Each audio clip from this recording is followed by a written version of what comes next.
Halo teman-teman, kembali lagi di channel YouTube Ana Agung Dwi Arsana, dan sekarang saya akan membahas tentang solder. Jadi banyak sekali teman-teman penonton channel YouTube Ana Agung Dwi Arsana bertanya solder apa yang digunakan untuk menyolder komponen SMD gitu ya. Jadi apakah menggunakan blower atau menggunakan solder? Dan jawaban saya adalah menggunakan solder biasa. Banyak teman-teman juga yang mengatakan apakah nggak susah untuk menyolder komponen yang kecil-kecil menggunakan solder biasa seperti ini. Ini adalah salah satu solder yang saya gunakan, tapi ini saya jarang gunakan untuk menyolder komponen SMD atau komponen yang kecil-kecil karena dayanya itu cukup besar kalau dipakai untuk solder SMD gitu ya. Ini cukup besar karena dia wattnya sampai 60 watt, suhunya mungkin terlalu tinggi untuk komponen SMD ya. Jadi biasanya saya gunakan ini untuk menyolder TV atau untuk memperbaiki TV gitu ya. Jadi kadang TV komponen dipnya itu ada yang kakinya layoutnya bentuknya ground, jadi tembaganya lebar, jadi untuk melepaskan soldernya perlu suhu yang lebih tinggi. Nah, saya baru aja membeli sebuah solder ya, solder yang ukuran cukup kecil ya. Jadi kalau teman-teman lihat, perhatikan boxnya cukup kecil dan cukup simple. Kalau saya lihat dari bungkusnya itu ada tulisan 300 derajat Celcius. Apakah benar solder ini bisa mencapai suhu 300 derajat Celcius dengan ukuran yang sangat kecil ini? Saya mau unboxing dulu. Kalau teman-teman ingin tahu di mana saya membeli solder portable ini, kalian bisa cek di keterangan video ini, ada link tempat saya beli ya. Jadi harganya nggak terlalu mahal. Saya akan buka. Ini baru aja sampai. Dan dalam mana cuma ada ini aja. Jadi ini mungkin soldernya, ini ujung soldernya, dan ada beberapa baut spare untuk kalau bautnya hilang kali ya. Ya, ini dia. Jadi sebelum buka soldernya, kalau kita bandingkan, kita buka dulu deh.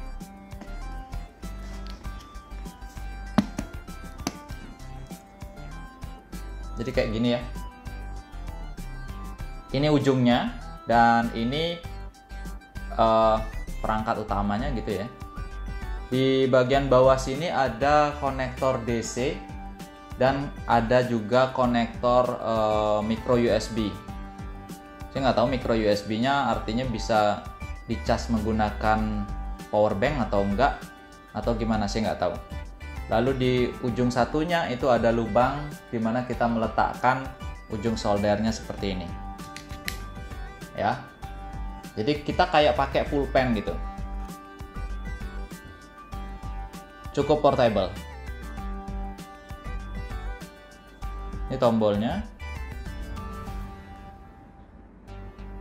Awalnya saya ngira solder ini ada baterainya, tapi karena bentuknya yang sangat kecil, saya yakin di dalam sini nggak ada baterai. Walaupun ada baterai juga paling untuk nyolder nggak sampai berapa menit udah baterainya habis duluan, karena solder itu kan seolah-olah kita men-shortkan sesuatu sehingga menimbulkan panas gitu ya. Karena kalau baterai di-shortkan begitu maka akan memerlukan daya yang cukup besar. Di casing yang kecil gini nggak mungkin ada baterai yang dayanya besar gitu ya. Ini kita buka dulu plastiknya. Wuhu. Dan di sampingnya sudah terlihat ya, udah kelihatan nggak ya?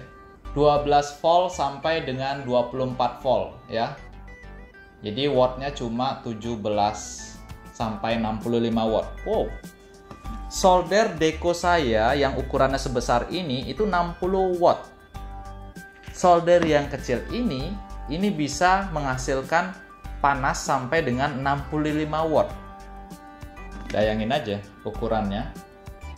Ya, kita tinggal tambah kabel aja, tambah kabel adaptor gitu ya. Oke, itu dulu. Terus saya mau lihat di dalam kotak ini ada apa ya.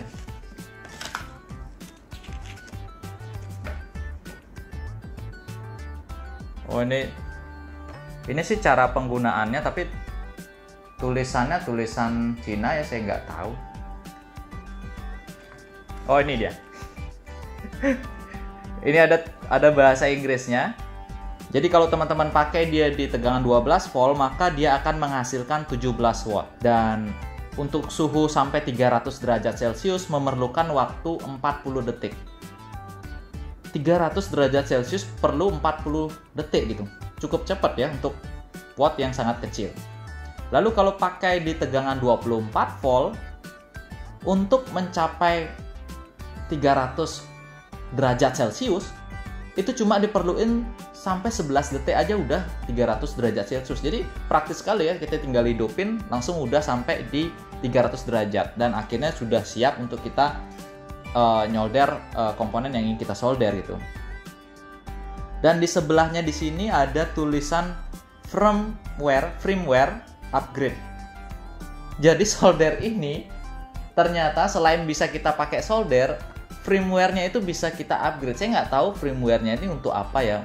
Mungkin untuk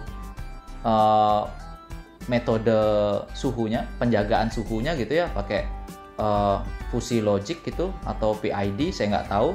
Mungkin firmware-nya di-upgrade agar metode mempertahankan suhunya itu lebih baik, itu mungkin ya. Dan nggak lama-lama lagi saya akan coba solder baru saya. Saya akan mencoba solder baru saya apakah sesuai dengan ekspektasi, apakah bagus untuk melelehkan timah atau enggak. Saya udah punya adaptornya. Oke.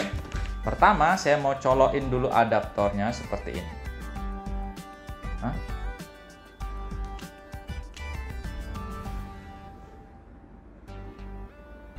Oke, nggak cocok teman-teman.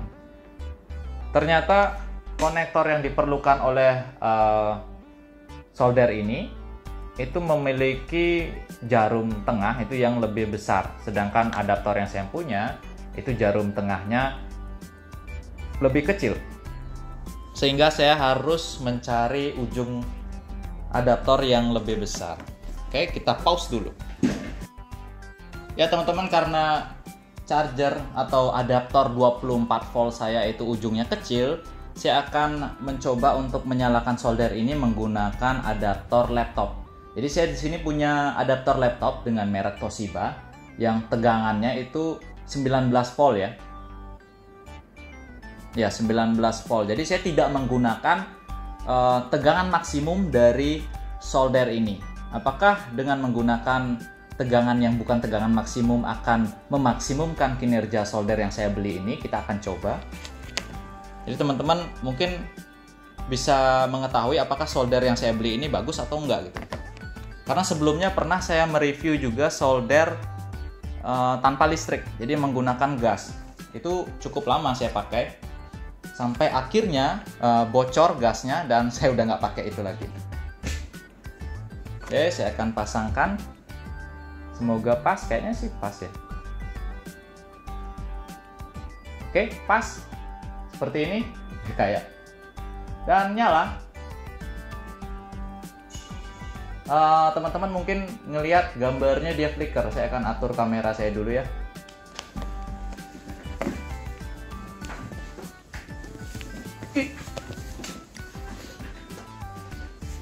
Oke, sudah. Kita coba versi 2. Press. Oke, kita disuruh mencet tombol yang ini ya. Nih. Suhunya meningkat tiba-tiba dengan cepat ya. Dan keluar asap solder teman-teman. 300. Teman-teman ngerasain nggak? Dari pertama saya pencet tombolnya sampai solder mencapai suhu 300 itu nggak sampai beberapa detik sudah panas ujung soldernya gitu ya. Coba saya pencet tombol ini. Untuk apa tombol B? Oh, tombol B jika dipencet tahan itu dia untuk mengatur suhunya. Saya akan kecilin. Oh, animasinya lumayan bagus juga. Ya. Terus kalau tombol A dipencet tahan. Oh, pencet B. Terus ngembalinnya. Oh, jadi dia menurunkan suhu sekarang. Jadi suhunya udah turun. Sekarang saya coba tombol yang A, dipencet tahan.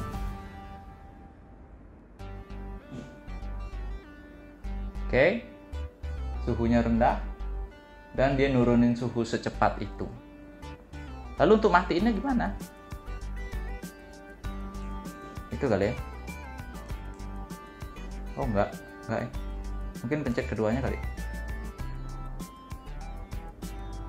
Oke, untuk mematikan solder ini dipencet tahan keduanya. Untuk menghidupkan pencet tombol A gitu. Saya akan coba untuk menyolder dengan menggunakan solder ini di suhu 300 derajat Celcius ya. Kita akan coba. Ini masih enggak ya? Masih panas. Saya bersihkan dulu mejanya. Nah, di sini saya punya mesin TV yang cukup jadul, dimana teman-teman kalau pernah mainan solder menyolder, itu kalau mesin TV jadul, timahnya susah banget untuk diangkat atau disedot gitu ya, karena mungkin usia timahnya yang sudah tua, sehingga ya mungkin kandungan fluxnya nggak ada, atau suhu timahnya zaman dulu memang tinggi-tinggi. Kita akan coba untuk menyedot beberapa komponen yang ada di mesin TV jadul ini pakai solder ini. Apa yang diperlukan? Kita perlu sedotan timah. Sedotan timah saya udah agak-agak rusak, ini bekas-bekas solderan ya. Jadi kita coba.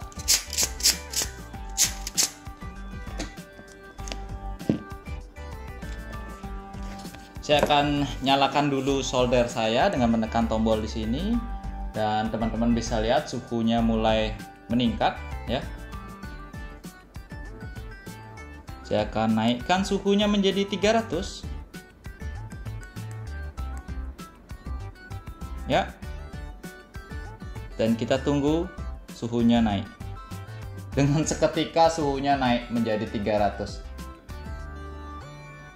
Kita lihat apakah benar-benar cepat melelehkan timah.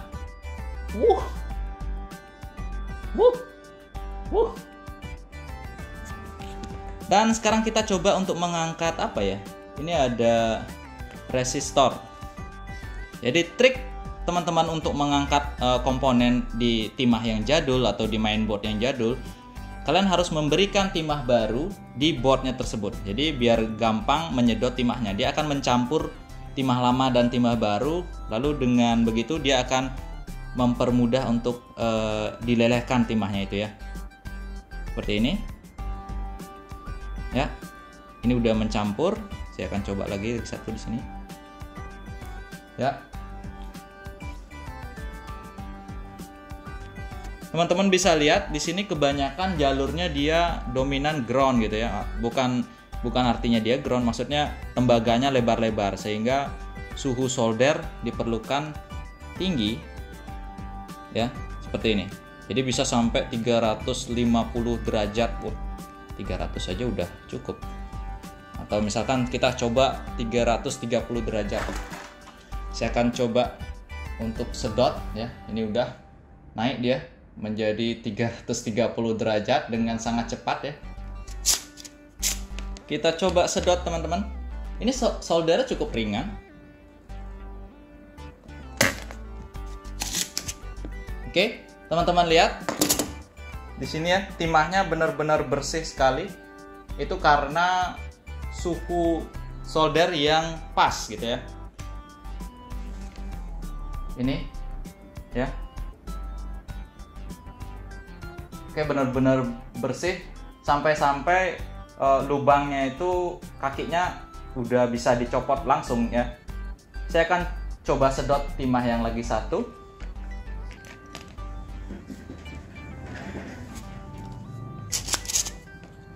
Masih di suhu 330 derajat.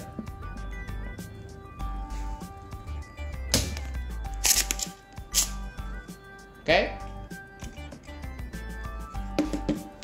Dan Apakah saya bisa langsung mencopot menggunakan tangan resistor ini yang tadi kita coba kita ini? Komponennya bisa langsung kita copot ya. Mungkin teman-teman pernah punya pengalaman susah mencopot komponen seperti ini. Kita akan coba rendahkan suhunya. Apakah yang terjadi jika teman-teman mencopot komponen dengan suhu yang rendah? Misalkan 200 derajat Celcius ya. Ya, 200 derajat Celcius. Ya. Dia mulai merendahkan suhunya. Ya cukup lama sih juga. Jadi kita akan coba copot resistor yang sama dengan yang tadi ya. Saya akan coba copot resistor yang sama. Bagaimana reaksi timahnya terhadap suhu 200 derajat Celcius. Ya. Udah hampir 220 derajat. Udah hampir 200. Jadi kita udah dikasih tahu suhunya udah sampai berapa sih sekarang gitu ya. Oke, kita akan coba melelehkan timah.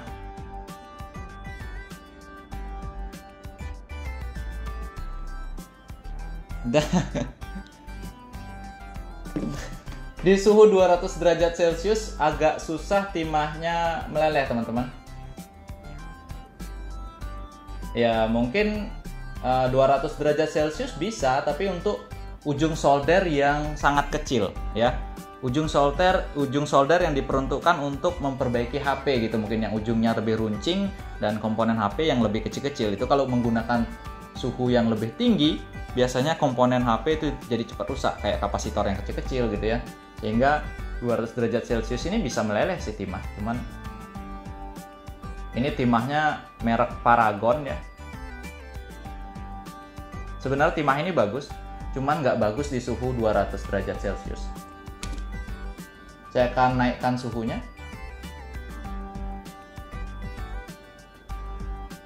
Oke, 300. Kita akan tunggu sampai suhunya naik di 300 derajat Celcius.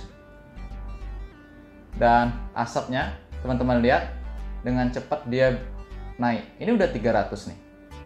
Belum ada beberapa detik kan? Ini langsung meleleh timahnya. Dan kita bandingkan lagi untuk melepaskan ini resistornya, langsung timahnya meleleh ya.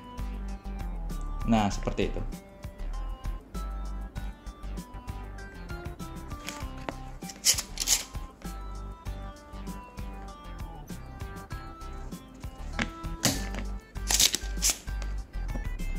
Jadi dengan timah baru, kita dengan mudah bisa menyedot timah lama.